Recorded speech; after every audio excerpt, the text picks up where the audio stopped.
On the TV show this week, you predicted Dallas beats Philly in the NBA Finals. Yeah. And you say that you're fading the Bucks because they don't have enough depth. Yeah. Meanwhile, the Mavs just have Luka. Mm-hmm. And they also blew a 22-point lead last night. But they had a 22-point lead. You got to think about it like that on Phoenix. But they blew it, like the Ravens. Are you blinded by Game 7 Luka last year against Phoenix or what? What's going on? Okay. That's wild. What's wild? You're fading the Bucks, but you're going for the Mavs beating Philly in the finals. Well, listen. The Bucks thing's a bit of a zag, I will admit. I picked the Bucks to win the title each of the last 2 years, and I believe they would have crushed the Warriors if they had been healthy. I think they obviously would have beaten the Celtics if Middleton were healthy. Your Celtics, by the way, looked phenomenal in the first night of the year against Philly. Great year. You know, Robert Williams out for like 2 more months, but they don't care. You do care. You love Robert Williams. I would agree. I do think maybe there was a little bit of an overreaction to the Udoka stuff with the Celtics. Just a bit. Like people maybe overreacted in that just ruins the Celtics when maybe they shouldn't have. Philly, I know. So let me just explain myself on the Bucks thing. What the playoffs did show me last year is no matter how brilliant Giannis is, in an East as deep as this one, if the Bucks' entire big three is not there, they can be beaten. Giannis played a triple-plus basketball. Drew Holiday was sensational, and they lost that series. So it is concerning to me, not just because Middleton's not back yet, but even if he's healthy. Drew Holiday is a guy that has dealt with injuries throughout his career, and he's played a lot. Long seasons last few years with Milwaukee, something tells me he's going to get dinged.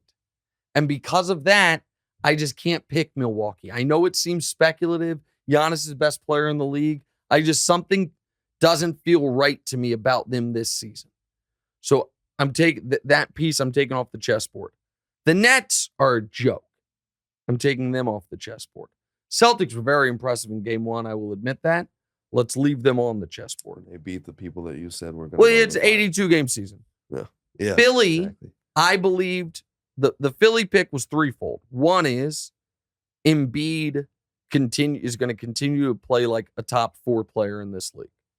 Second was Harden was going to be healthy, which he wasn't last year. He looked in this game. Pretty in fact, good. He looked a little too healthy. He dribbled the ball 550 times.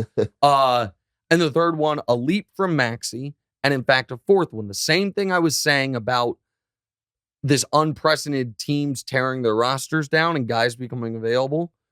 Philly, because they have a great GM in Darryl and the Tobias Harris contract, plus Tybal, is going to be involved in a trade, I would imagine. I think they're going to add another piece. For all those reasons, I like Philly. Dallas is purely a bet on Luka. I don't know if you remember the series, the 50 greatest players of the last 50 years, but Luka Doncic is already one of the 20 best players of the last 50 years. We talked about that. Oh. I think this is the year Luka runs the table on everybody. I think Dallas also, I love the Christian Wood addition. I know they lost Jalen Brunson, but they get Tim Hardaway Jr. back. They don't have to deal with Chris Stapps, who he and Luka never got along. All of that. I think Dallas is going to have the best offense, not in the NBA, the best offense in NBA history this year. They had almost the best offense in NBA history 2 years ago with a younger Luka. Luka is in shape to start the season, something he's never been. They made the conference finals last year. The Clippers are the smartest bet to come out of the West.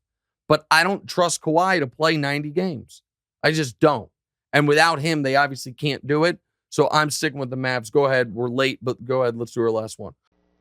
Hey, thanks for watching. Hit the subscribe button to get more from the show and make sure to click the bell to get notified every time new content drops.